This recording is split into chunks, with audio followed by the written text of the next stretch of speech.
The Pope just released a letter about artificial intelligence, and it wasn't a tweet or a podcast. It was a formal teaching document, the kind the Catholic Church has only issued a handful of times in living history. And standing next to him at the Vatican was a 33-year-old who helped build one of the most powerful AI companies on the planet. A pope and an AI founder. Sounds like the setup to a great joke. Same stage, same microphone, talking about whether the machines we are building are going to lift everybody up or grind most of us down. Now, if that doesn't stop you cold, you're probably not paying attention. We're going to get into that one. It is the biggest story of the day, and it lands right in the middle of everything we talk about on this show. But first, the money, because the money is moving in a way we have never seen. 3 of the biggest companies in artificial intelligence are getting ready to go public. SpaceX filed its paperwork on May 20th. Ticker SPCX. Shares could start trading in late June. OpenAI filed quietly with regulators around May 22nd, aiming for a listing this fall. And Anthropic, the company behind Claude, is lining up behind them. Now here's what these companies are worth right now before any of this happens. OpenAI sits around $750 billion. Anthropic around $350 billion. SpaceX in the trillions. So let me translate what an IPO, initial public offering, actually is, because the news makes it sound complicated and it's not. Right now, you can't buy a piece of these companies, well, unless you're special people. They are private. The money inside them comes from a small circle of very rich investors. Oh, those are the special people. And a few giant corporations, more special. The ones that are building out all the AI technology. Going public means anybody with a brokerage account can buy a share. It also means these companies suddenly answer to a public market. Every 90 days they have to show growth. And that's real growth, revenue, and profit, or the stock gets punished. So why does that matter to you? Reading this on your lunch break between jobs and between school pickups, it does matter. It matters because the tool you use changes the second the company selling it has to please Wall Street. Think about it like a restaurant that was family owned and then got bought by a chain. Same sign out front, different rules in the kitchen. Portions change, prices change. The thing you loved gets optimized for somebody who isn't actually you. That's the risk here. So when OpenAI and Anthropic have to report growth every quarter, 2 things can happen. They raise prices to shore more revenue, or they squeeze the free tier to push you into the paid one. We've seen this movie. We've watched streaming do it. Cheap and ad-free until everybody was hooked. Then that price crept up and the ads came back in. Now, here is the other side, and this is the part the doom headlines actually skip. There are about to be 3 or 4 publicly traded AI giants all fighting for the same consumer base. Google is already in the ring swinging. When that many heavyweights start to compete, prices actually drop instead of rise. Google rolled out aggressive pricing on its top tier, and that puts pressure on everybody. So we do not panic, we watch. The lesson for anybody running a business using these tools is simple. Do not build your whole operation on one provider you can't live without. Always keep a backup. Keep your data portable. The same way you would not give one supplier the power to bury you, you don't have to hand one AI company the keys to your entire shop. That is the leverage. Leverage is the only thing that protects the little guy when the giants go public. Now, speaking of the giants, one of them just made a move that tells you where this whole race is going to be headed. Anthropic locked in a massive computing deal.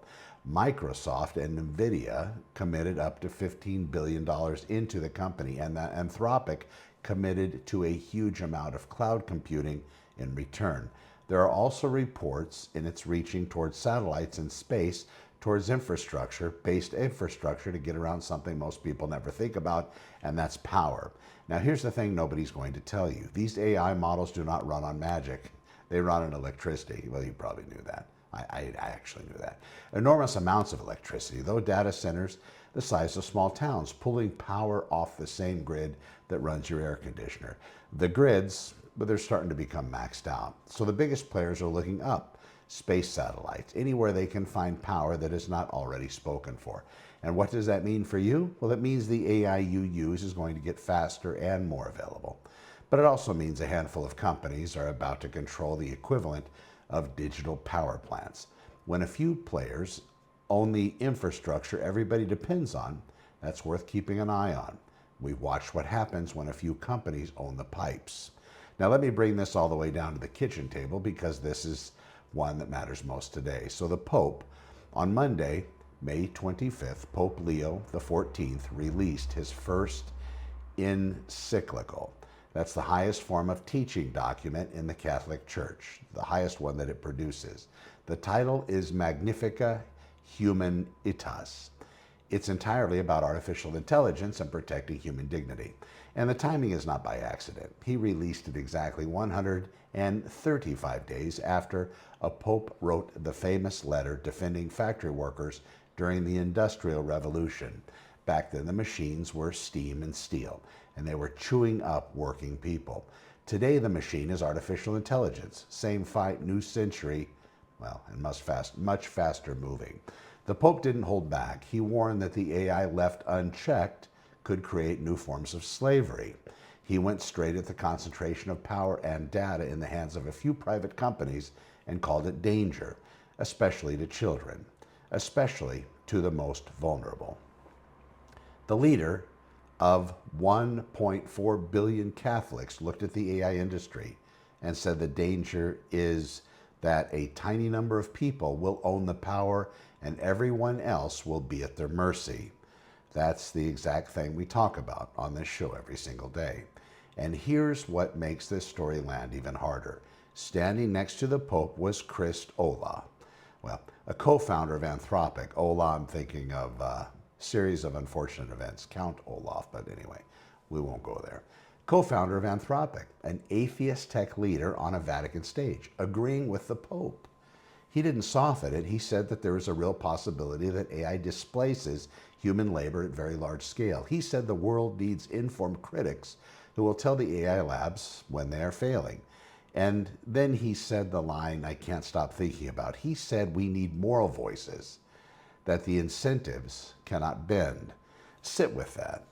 A man who helped build the technology stood in the most moral building on earth and admitted the money is so big it bends people, that the incentives are so powerful that people inside cannot always be trusted to stop themselves.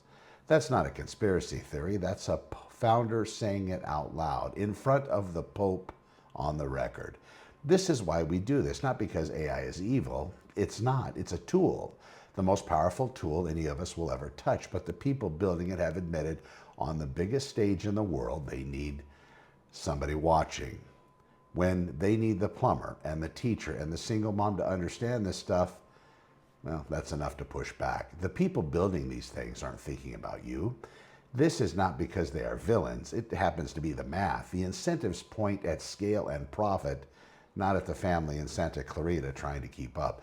So we think about us. We learn the tools, we use them, and we try not to hand over the keys. AI for everyone, not just the wealthy. This is the whole mission. And this week, the Pope said it louder than we ever could. I'm going to shift now because some of you are not here for the philosophy.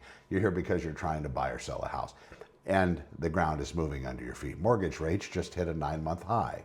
Average 30-year rate climbed around 6.75%. Bond markets had a rough open and rates followed. Now, of course, it's going to depend on credit score and all this, just generalities. These are what's happening to the rates. Now, everybody hears this and panics. Don't panic, just understand it. High rates, they do scare buyers off. Fewer buyers means less competition. Less competition means buyers who are still standing have something they have not had in years. That word is leverage. If you're sitting on some cash or you're a strong buyer, this isn't a bad market for you. This is your market. When everybody else steps back, you step forward and you negotiate. And the local numbers back this up. Reports out of Southern California show available inventory for attached homes jumped close to 19% compared to last year. Homes are sitting on the market longer. But here's the twist. Prices are holding steady, even ticking up slightly because of the lacking inventory. So we have more homes available and they're sitting longer, but sellers have not dropped their prices yet. This is a standoff. So it's kind of a double-edged sword, if you will, a tug of war. The standoffs do not last. Something eventually will give. If you're a seller, that means The days of just throwing up a sign in the yard and getting 10 offers at over asking, no, that's over. You have to compete now. So you price it right, you show it right, have it presented correctly. The market's rewarding the sellers who treat it like a real sale, not a lottery ticket. And builders are reading the same tea leaves. New constructions starts just hit their fastest pace in 2 years. Even with rates this high, developers are building straight through the affordability crisis. That means a wave of new homes is coming later this year. More supply eventually cools the real estate market. Relief is coming for families who got priced out, but it's not going to happen overnight. So here's the real story hiding inside the AI story, and most agents are completely missing it. At a major mortgage industry conference this week, the hallway talk was not just about rates. It was about AI moving into the loan process. Lenders are racing to use AI for processing, for verification, for cutting the overhead on every loan. What does that mean for you when you go to get approved? It means the approval is becoming an algorithm, a program.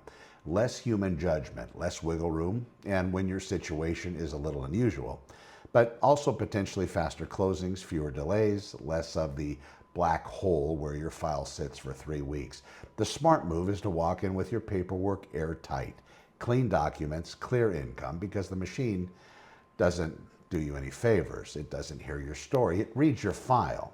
So make the file perfect. Last beat for today, and this one is personal for a lot of us. The weight loss drugs, GLP-1 shots, semaglutide, the other ones everybody is on and on or thinking about. 2 pieces of research broke this week, and they tell 2 very different stories. Good news first. Researchers at the National Institutes of Health figured out exactly how these drugs trigger weight loss in the brain. They tracked the signaling molecules and found a kind of switch. They believe that by adjusting that switch, they can stop the drug from actually wearing off. If you've been one of these and hit a wall where the weight just stopped moving, that plateau, this research points at the override. The way to keep the fat loss going instead of stalling out after a few months. This is a big deal for millions of people, but here's the other study, and this is the one nobody wants to hear. A massive look at over 330,000 patients found that when people stopped taking these drugs, even for just 6 months, the heart protections vanish fast. The benefit to your heart builds up slowly while you take it and disappears almost immediately when you quit.